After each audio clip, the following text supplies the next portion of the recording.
Assalamualaikum warahmatullahi wabarakatuh. Perkenalkan, nama saya Yoki Feriano dengan NIM 12192822. Saya mewakili kelompok 3 ingin mempresentasikan hasil project kami yang kami buat. Sebelum kita memulai, alangkah baiknya saya akan memperkenalkan anggota kami. Yang pertama, nama saya Muhammad Anip Saiku dengan NIM 12192587. Assalamualaikum warahmatullahi wabarakatuh. Perkenalkan, nama saya Siti Indrana Maibari dengan NIM 12191388. Assalamualaikum warahmatullahi wabarakatuh. Perkenalkan, nama saya Muhammad Arya Sena dengan NIM 121900723. Perkenalkan, saya Ridho Ali Hilal dengan nomor NIM 121833380. Halo guys, perkenalkan nama saya Rosnyaman Halawa, NIM 12191088. demikianlah perkenalan dari kelompok kami. Selanjutnya, mari kita mulai saja presentasi dari hasil proyek kami. Yang pertama yaitu bab 1 adalah latar belakang, bab 2 rumusan masalah, bab 3 maksud dan tujuan, bab 4 di sini ada ruang lingkup, landasan teori, dan kesimpulan dan saran.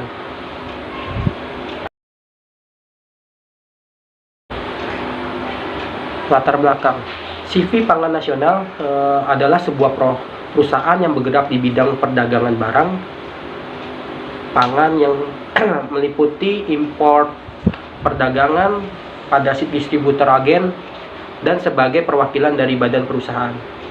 Namun pengolahan data gudang pada CV Pangan Nasional sampai saat ini masih manual, seperti percatatan informasi dan persediaan barang masuk, persediaan barang keluar, dan laporan dengan menggunakan kartu stok, di mana kartu stok sering hilang dan juga salah masuk barang yang jenisnya sama tetapi kodenya berbeda.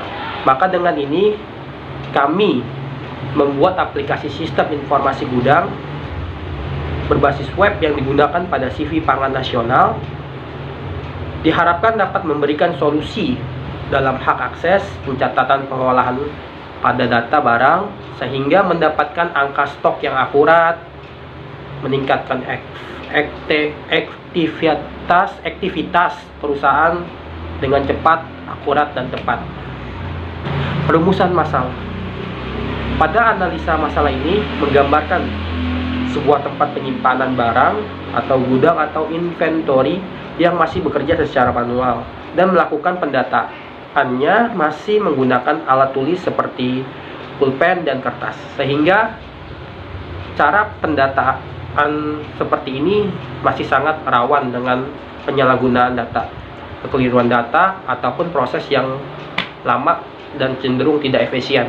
Oleh karena itu, dibuatlah sebuah aplikasi desktop yang dapat meminimalisir kesalahan agar data cepat diketahui, akurat, dan tepat. Maksud dan tujuan. Maksud 1. Merancang aplikasi gudang berbasis web. 2. Mempermudah dalam pencatatan dan pendataan barang masuk dan keluar. 3. Mempermudah perbuatan laporan. Dan tujuan sebagai salah satu syarat untuk memenuhi tugas UAS semester 4 program studi web programming. Selanjutnya adalah ruang lingkup CV Pangan Nasional.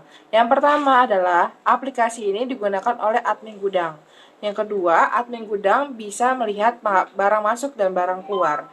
Ketiga, admin gudang bisa mengolah. Selanjutnya, landasan teori. Website menurut Rohi Abdullah, website atau disingkat web dapat diartikan sekumpulan halaman terdiri dari beberapa halaman yang berisi informasi dalam bentuk data digital, baik berupa teks, gambar, video, audio, dan animasi lainnya, yang disediakan melalui jalur koneksi internet. Selanjutnya, PHP. Menurut Rohi Abdullah, PHP singkatan dari Hypertext Processor yang merupakan server-side programming, yaitu bahasa pemrograman yang diproses di sisi. Selanjutnya, MySQL. Menurut Hidayatullah dan Kawistara, MySQL adalah salah satu aplikasi DBMS, Database Management System. Kelebihan dari MySQL adalah gratis, handal, selalu diupdate, dan banyak forum yang memfasilitasi para pengguna jika memiliki kendala. MySQL juga menjadi DBMS yang sering di-building dengan web server sehingga proses instalasi lebih mudah. Ya, sekarang saya akan menjelaskan struktur navigasi. Menurut Simarmata, struktur navigasi adalah susunan menu atau hierarki dari suatu situs yang menggambarkan isi dari setiap halaman dan link atau navigasi tiap halaman pada suatu web. Ini gambaran dari contoh navigasi. Ya, di sini ada login.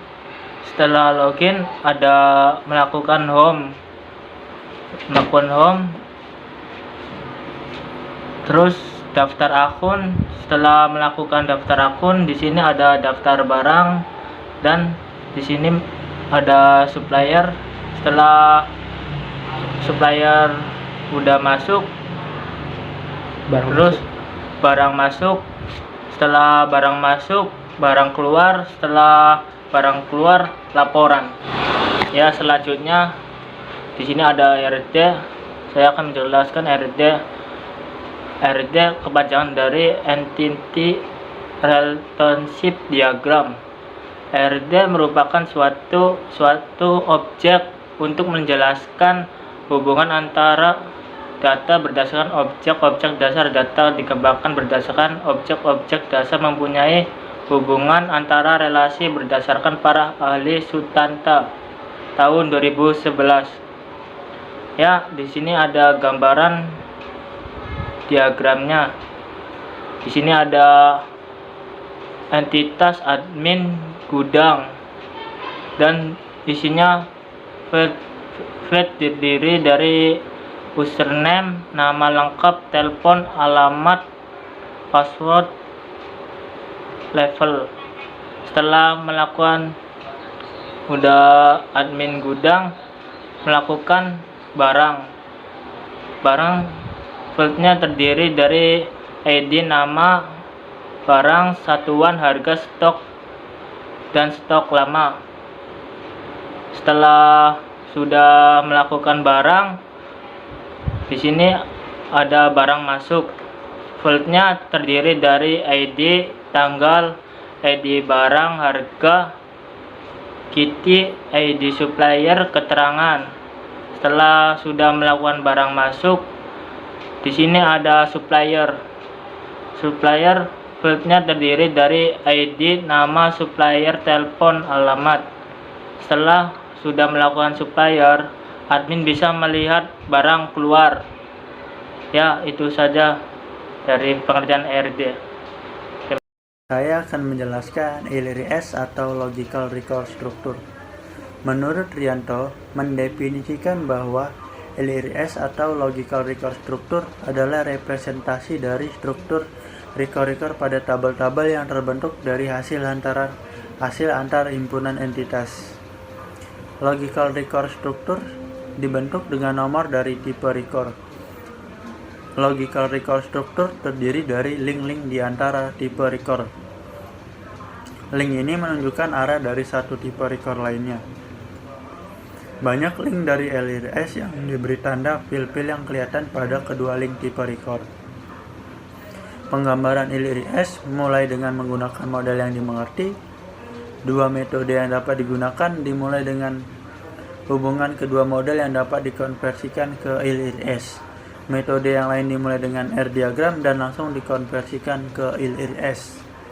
Untuk tabelnya, akun terdiri dari ID dengan jumlah varchar 25, nama lengkap dengan jumlah varchar 25, telepon dengan jumlah varchar 13, alamat dengan jumlah varchar 100, password dengan jumlah varchar 32, level dengan jumlah interchar 11. Untuk barang terdiri dari ID nama barang dengan jumlah varchar 35, ID dengan interchar 11, satuan dengan jumlah varchar 10, harga dengan jumlah interchar 11.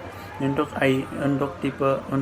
tabel ID barang keluar dengan yang terdiri dari ID dengan jumlah interchar 11, tanggal dan date, ID barang dengan jumlah interchar 11, quantity dengan jumlah interchar 11, keterangan dengan jumlah varchar 255.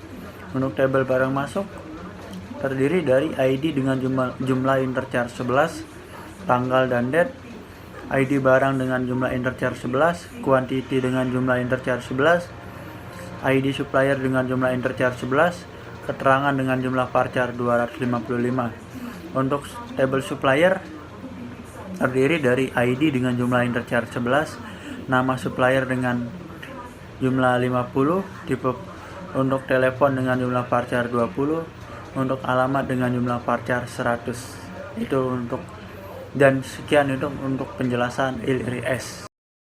Baik, di sini saya akan menjelaskan tentang spesifikasi database dari inventory gudang yang telah kami buat. Yaitu pertama, account. Terdiri dari nama database yaitu DP gudang, nama file yaitu tabel account, akses file, random, tipe file yaitu file master, panjang record ada 125 record, kunci field yaitu username. Kedua yaitu barang.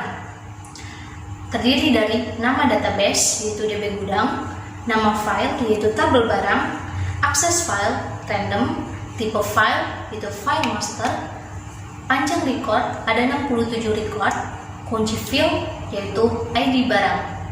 Ketiga yaitu barang keluar, terdiri dari nama database yaitu DB gudang, nama field yaitu tabel barang keluar, nama file, random, tipe file yaitu file master, panjang record ada 67 record, kunci field yaitu ID barang keluar. Keempat yaitu barang masuk, terdiri dari nama database yaitu DB gudang, nama file yaitu tabel barang masuk, akses file yaitu random, tipe file yaitu file master, panjang record ada 55 record, kunci field yaitu ID barang masuk. Teman-teman bisa lihat dari spesifikasi file tabel yang telah kita buat. Terima kasih. Oke, selanjutnya ini tampilan untuk webnya. Pertama masukkan username, karena saya sebagai admin jadi saya bikin username-nya admin. Setelah itu di sini kita login. Setelah login kita akan masuk di laporan. Ya, di sini ada daftar akun. Di sini ada akun saya sebagai admin, alamat saya di Jakarta Utara. Di sini kita coba untuk tambah data sebagai admin baru. Di sini kita masukkan dulu data admin barunya.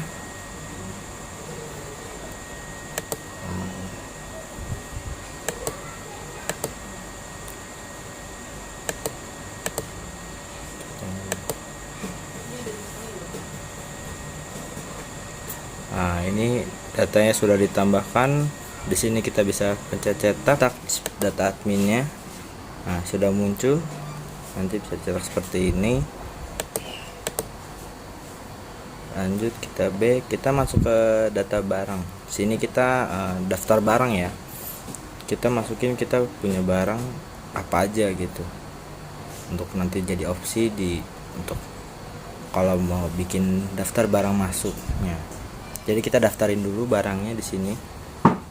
Saya contohkan di sini Astor ya.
Oke, setelah data barangnya sudah kita tambahkan daftar barangnya, lalu kita bisa cetak juga.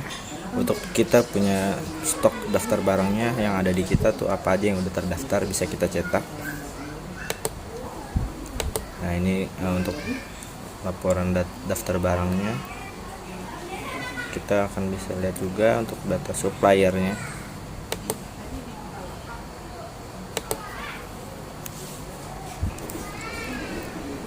Nah, di sini kita masuk daftar supplier. Kita tambahkan sebagai supplier baru karena si pemasok barang baru. Nah setelah kita tadi sudah daftarkan data suppliernya, kita bisa juga cetak daftar suppliernya. Nah, selanjutnya kita masuk ke daftar barang masuk. Nah untuk tadi kan Astor sudah kita tambahkan ya. Sekarang kita masukin untuk jumlah Astornya. Kita masukin sebagai daftar barang masuknya untuk berapa ini.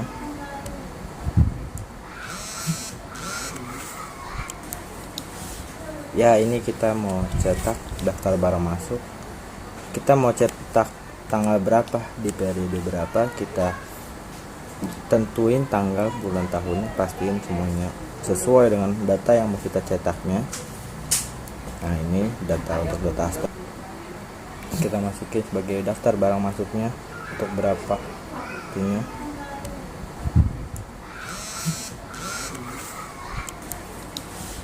Ya ini kita mau cetak daftar barang masuk. Kita mau cetak tanggal berapa di periode berapa, kita tentuin tanggal, bulan, tahunnya, pastiin semuanya sesuai dengan data yang mau kita cetaknya. Nah ini data untuk data Astor yang tadi, daftar barang masuk sudah. Selanjutnya ikut di barang keluar. Di sini kita bisa tambahkan daftar barang keluar. Pamer. Kita masukkan, kita isi untuk daftar barang keluarnya berapa banyak. Kalau sudah kita bisa cetak sama seperti yang tadi, kita sesuai periodenya, sesuai tanggal dan bulannya. Lalu kita pencet aja print, nanti bisa dicetak dan munculnya seperti ini. Selesai. Kesimpulan dari pembahasan di atas mengenai sistem informasi gudang untuk mengontrol persediaan barang pada CV Pangan Nasional, dapat dilihat bahwa teknologi sistem informasi sangat membantu melakukan suatu kegiatan dalam perusahaan dan bagi siapapun pengguna sistem ini dalam pengolahan data tanpa harus melakukannya secara manual. Saran: senantiasa melakukan pemeliharaan baik hardware dan software dengan memeriksa keadaan perangkat-perangkat tersebut. Penggunaan perangkat keras dan lunak harus sesuai dengan yang dianjurkan. Minimal tidak terlalu jauh perbedaan, karena sarana penunjang yang tidak memadai akan memperlambat program aplikasi ini. Presentasi dari kelompok kami, lebih kurangnya mohon maaf. Wassalamualaikum warahmatullahi wabarakatuh.